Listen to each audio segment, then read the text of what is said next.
This is Amanpreet Kaur and welcome to my channel knowledge and we. दोस्तों, आज हम बात करने वाले हैं फिर से अपने सेकंड सेशन में, जो कि है चाइल्ड डेवलपमेंट एंड पेडागोजी यानी बाल विकास एवं शिक्षा शास्त्र के बारे में। और ये सेशन पेपर 1 एंड पेपर 2, चाहे वो कोई भी सीटेट हो, टेट हो, केवीएस हो, यूपी टेट हो, एमपी टेट हो, किसी भी पेपर के लिए या कोई भी टीचर रिक्रूटमेंट एग्ज़ाम हो जिसमें चाइल्ड डेवलपमेंट एंड पेडागोजी का सेक्शन आता हो, उसके लिए ये हेल्पफुल रहेगा। और ये हमारा सेकेंड सेशन है। सेशन पसंद आए तो लाइक, शेयर और चैनल को सब्सक्राइब ज़रूर कीजिएगा, क्योंकि आपकी सपोर्ट ही हमें बेहतर बनाती है। तो चलिए शुरू करते हैं आज का session from knowledge and we.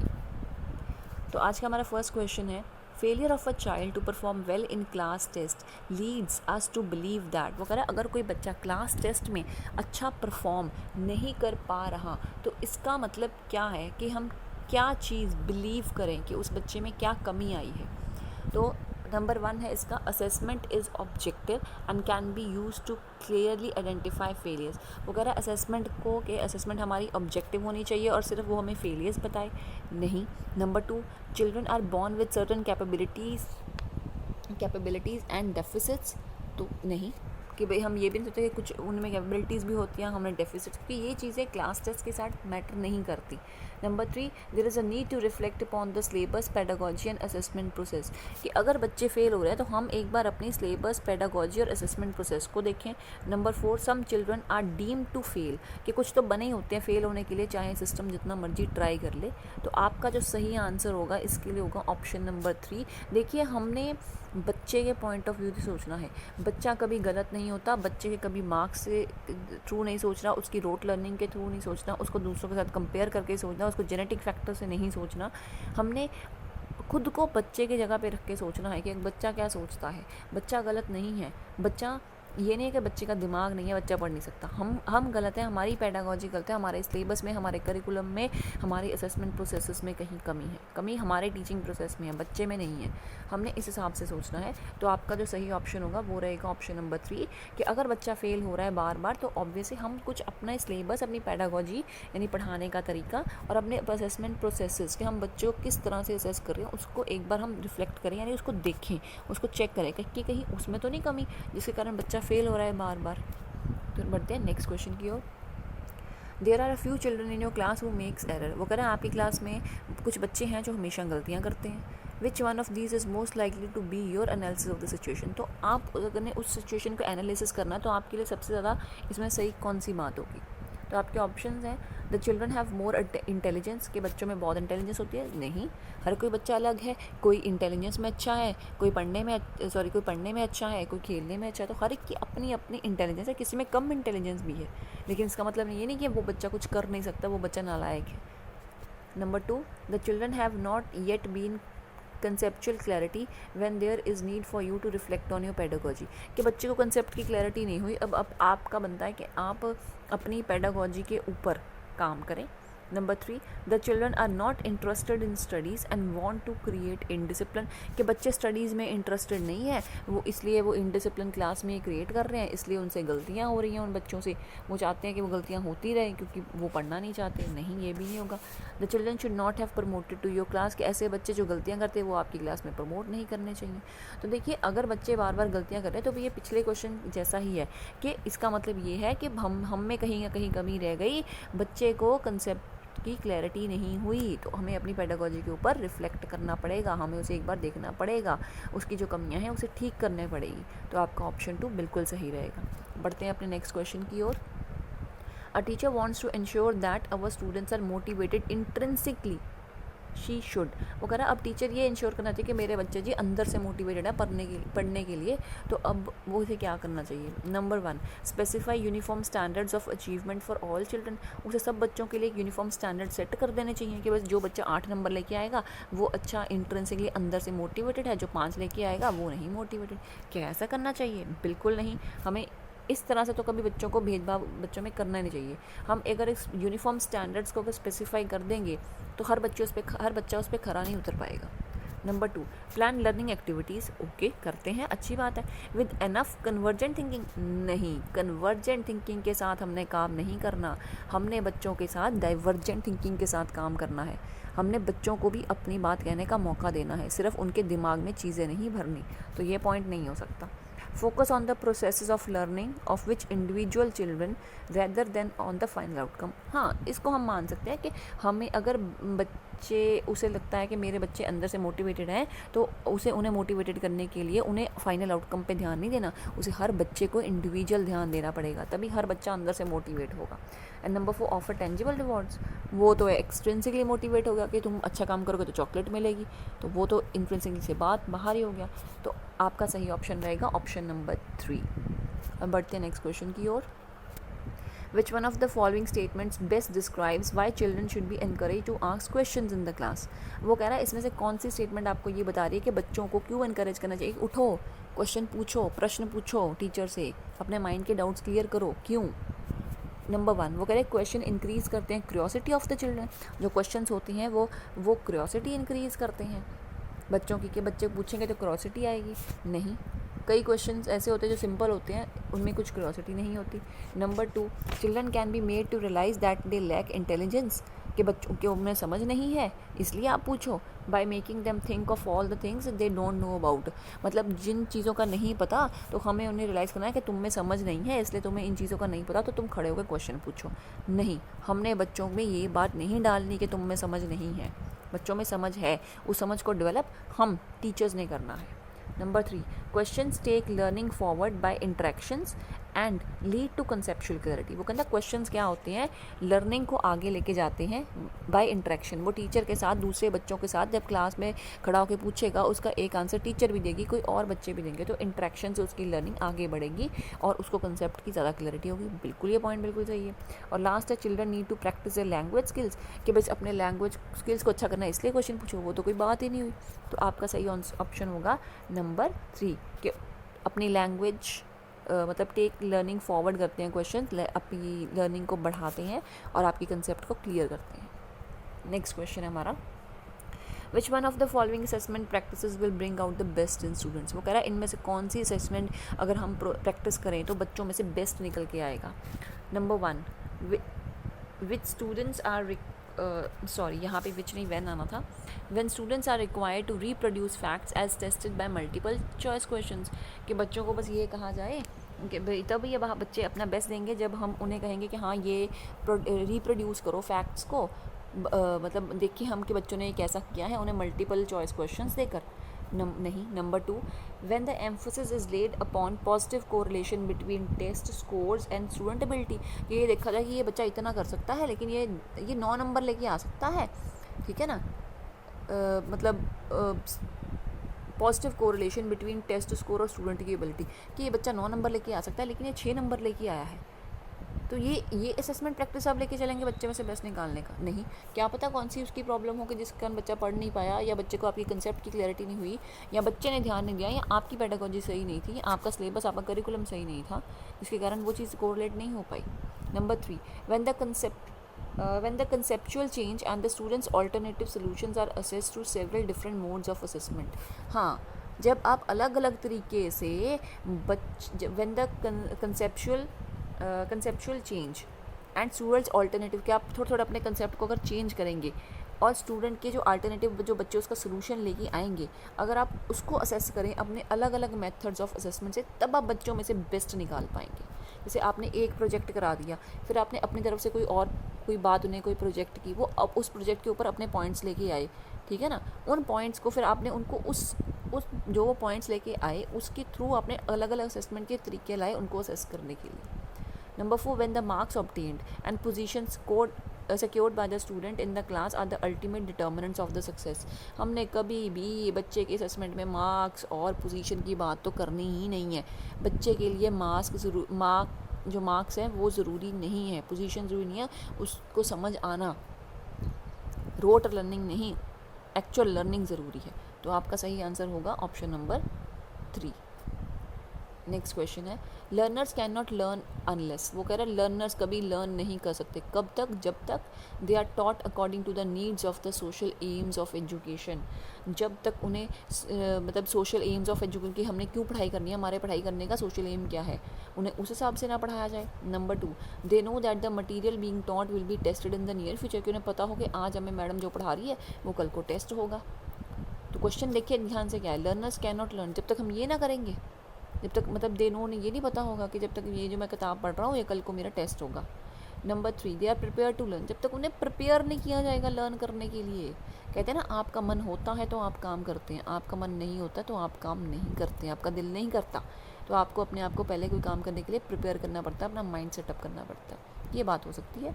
Number 4, they are asked about their learning in schools by the parents at home, कि बच्चे तब तक, वो कह रहा है लर्नर्स कैन नॉट लर्न, वो तब तक लर्न नहीं करेंगे जब तक उनसे पूछा ना जाए, पेरेंट्स जब तक उनसे ना पूछे कि बेटा स्कूल में क्या पढ़ा था डेली बेसिस पे, तो तब तक बच्चे लर्न नहीं करेंगे। मतलब पहला आ गया कि सोशल एम जब तक के अकॉर्डिंग ना पढ़ाएं, नीड्स के अकॉर्डिंग ना पढ़ाएं, तब तक लर्न नहीं करेंगे, या उन्हें तब तक वो लर्न नहीं करेंगे जब तक हम कहेंगे कि किताब पढ़ लो इसका टेस्ट होगा, तब तक वो लर्न नहीं करेंगे।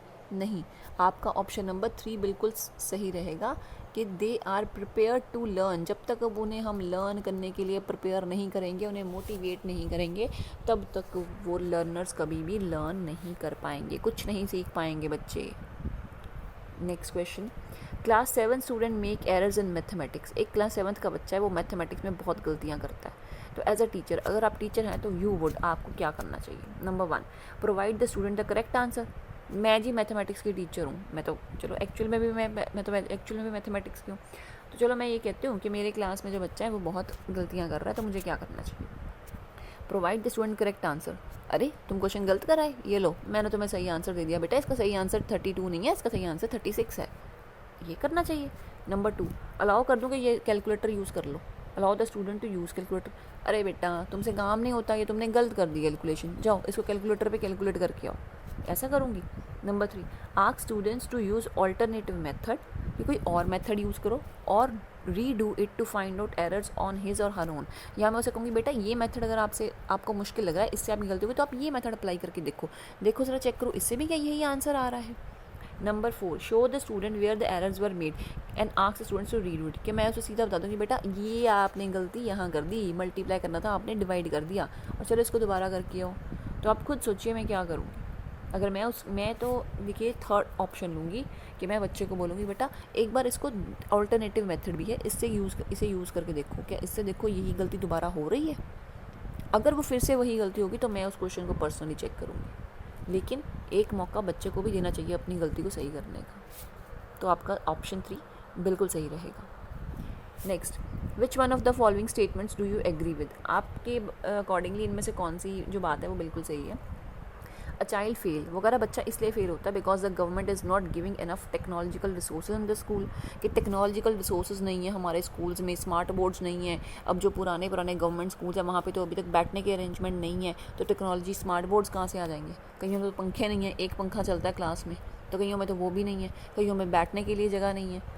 तो टेक्नोलॉजी कहाँ से आएगी अगर सिंपल अभी बैठने के लिए उनके पास कुछ नहीं है। तो इसलिए बच्चे फेल हो रहे हैं?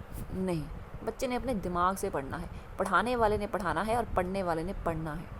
कहते हैं ना, जिसने पढ़ना है उसने नाइट लैंप में भी, सड़क के किनारे लगा हुआ नाइट लैंप में भी पढ़ लेना। जिसने नहीं पढ़ना उसने ऐशो आराम में भी नहीं पढ़ना। Number 2, a child's failure is primarily due to the lack of parents education and economic status, कि अगर पेरेंट्स पढ़े हुए नहीं है या उनका इकोनॉमिक स्टेटस वो बड़े ऊँचे नहीं है तो इसलिए बच्चा फेल हो जाता है। नहीं, a child's failure can be attributed directly to the genetic material as he or she acquired from his parents, कि अगर उसके पेरेंट्स नहीं इतने होशियार तो बच्चा भी होशियार नहीं होगा जेनेटिक फैक्टर्स के अकॉर्डिंगली। नहीं, यहाँ वो कह रहा है a child's failure is the reflection, ये हमारे सिस्टम के ऊपर, on the system and its inability to respond to the child, कि ये क्या है कि हमारा ये चाइल्ड का जो फेलियर है ना तो वो इस कारण है कि गवर्नमेंट टेक्नोलॉजिकल रिसोर्सेज नहीं दे रही, ना वो इस कारण है कि जो बच्चा है उसके पेरेंट्स नहीं पढ़े हुए, ना वो इस कारण है कि उसको जेनेटिकली ये मिला है। नहीं, ये हमारे सिस्टम के ऊपर एक रिफ्लेक्शन है कि हमारा सिस्टम नहीं सही, इसलिए बच्चे जो हैं वो फेल हो रहे हैं। वो and its inability to respond to the child, कि बच्चा उस चीज़ को रिस्पॉन्ड नहीं कर पा रहा, ये हमारे सिस्टम का फेलियर है, हमारे एजुकेशन सिस्टम का फेलियर है। तो आपका ऑप्शन 4 बिल्कुल सही रहेगा। बढ़ते हैं नेक्स्ट क्वेश्चन की ओर। When a cook taste of food during the cooking it may be, ये क्वेश्चन आया भी हुआ है, इंपॉर्टेंट भी है। ये सारे क्वेश्चन से कहीं ना कहीं आए हुए हैं। इस मॉक टेस्ट को बड़े ध्यान से मतलब पढ़ के जाइएगा, इनमें बहुत सारे प्रीवियस भी क्वेश्चन हैं। तो वो कह रहा है अगर कोई कुक टेस्ट करता है अपने फूड को ड्यूरिंग द कुकिंग, तो इसका मतलब क्या है, वो असेसमेंट ऑफ लर्निंग कर रहा है, वो असेसमेंट फॉर लर्निंग कर रहा है, एज लर्निंग कर रहा है या एंड लर्निंग कर रहा है। देखिए नंबर इसका जो सही आंसर होगा वो नंबर 2 होगा, असेसमेंट फॉर लर्निंग। अब फॉर लर्निंग क्यों हो रहा है, देखिए ऑफ लर्निंग कि उसने जो लर्न किया तो वो मैंने चाय बनाई, चाय बनाने के बाद मैं उसको पी के देख रही हूँ, मतलब मैं असेसमेंट कर रही हूँ अपनी लर्निंग की कि मैंने ये चीज़ सीखी थी, अब मैं इसकी असेसमेंट कर रही हूँ, मैंने चाय सही बनाई है, तो वो हो गया ऑफ लर्निंग करने के बाद। लेकिन यहाँ पे अब ड्यूरिंग आ गया है, वो कुकिंग करते कहते ना, हम करते करते चीज़ बनाते रहते हैं, हम नमक टेस्ट कर लेते हैं, मसाले में नमक तो ठीक है, कहीं ज़्यादा तो नहीं हो गया। सो नंबर 2 आ गया आपका असेसमेंट फॉर लर्निंग, कि हमने जो लर्न किया है उसकी असेसमेंट, उसके लिए हम असेसमेंट कर रहे हैं, तो इसलिए इसका आएगा फॉर लर्निंग। एज लर्निंग और एंड लर्निंग तो आएगा नहीं, कि ये असेसमेंट भी है और लर्निंग भी है, कि मतलब तुम बना रहे हो ना, बनाते बनाते तुम उसको टेस्ट कर रहे हो। बहुत लोग ये कर जाएंगे कि हम लर्न भी कर रहे हैं बनाते बनाते और हम असेस भी कर रहे हैं, नहीं, हम ड्यूरिंग कुक ने खाना सीखने के बाद उसने बनाया, जब वो बना रहा था बनाते बनाते उसने टेस्ट किया, तो असेसमेंट फॉर लर्निंग हुआ। Next question, CBSE prescribe group activities for students in the place of activities for individual students. The idea behind doing so could be. अब CBSE ने क्या कर दिया, ग्रुप एक्टिविटीज़ दे दी हैं कि in place of individual students, हर बच्चे को अलग अलग एक्टिविटी, उन्होंने ग्रुप एक्टिविटीज़ दे दी हैं कि आप अपने करिकुलम में ग्रुप एक्टिविटीज़ रखो, सारी क्लास को इन्वॉल्व करो, ग्रुप्स बना दो, 5 के बनाओ 10 के बनाओ, वो आपके ऊपर है। तो ये आइडिया जो उन्होंने दिया है, इसके पीछे क्या बात हो सकती है, उन्होंने क्यों किया। Number 1, to overcome the negative emotional response to individual competition which may generalize across learning, कि जो negative emotional response आ जाता है इंडिविजुअल, जब हम करते हैं इंडिविजुअल तो जो हार जाता है उसके ऊपर जो नेगेटिव रिस्पॉन्स आ जाता है बच्चे के ऊपर, वो नहीं आएगा, उसको ओवरकम करने के लिए। Number 2, to make it easy for teachers to observe groups instead of individual students, कि अगर 40 बच्चे क्लास में बैठे हैं तो हर एक के इंडिविजुअल को देखना टीचर के लिए मुश्किल है, तो ग्रुप को तो टीचर फटाफट देख लेगी, इसलिए किया गया।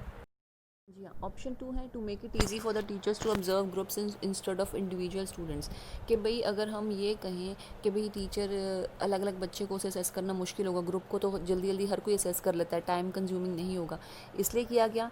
या number 3, to rationalise the time available schools most of which do not have enough time for in individual activities, या उस टाइम, अब जो टाइम अवेलेबल था स्कूल्स के साथ उसे हमने प्रॉपरली यूटिलाइज़ करने की कोशिश की, क्योंकि कुछ स्कूल्स के पास या क्लासेस के पास इतना टाइम नहीं होता, उनकी और भी स्टडीज़ होती हैं, ताकि इंडिविजुअल एक्टिविटीज़ टाइम कंज्यूमिंग हो जाएंगी, तो उस टाइम को इन्होंने जो अवेलेबल टाइम था उसको प्रॉपरली यूटिलाइज़ करने के लिए ऐसा किया। या नंबर 4 है to reduce the infrastructural cost of the activity, कि इसके लिए कि हम इंडिविजुअल पे करेंगे उतना खर्चा आएगा, खर्चे को कम करने के लिए ग्रुप एक्टिविटीज़ कर दो, तो आपका सही ऑप्शन होगा ऑप्शन नंबर 3। अब बढ़ते हैं नेक्स्ट क्वेश्चन की ओर। Learning can be enriched if, वो कह रहा है आपकी लर्निंग एनरिच्ड अच्छी हो सकती है अगर, number 1, if the situation from the real world are brought into the class in which the students interact with each other and teacher facilities, कि अगर हम रियल वर्ल्ड की सिचुएशन को क्लास में लेके आएँ जिसमें बच्चे आपस में इंटरेक्ट करेंगे और टीचर की जो फैसिलिटीज़ उन्हें देगी वो उसे यूज़ कर पाएंगे, तब उनकी लर्निंग बढ़िया होगी। या number 2, more and more teaching ads, अगर हम ज़्यादा से ज़्यादा टीचिंग एड्स क्लास में यूज़ करें। Number 3, teachers use different type of lectures and explanations, के टीचर अलग अलग तरह के उन्हें भाषण दी जाए, एक्सप्लेनेशन दी जाए, लिखवाई जाए।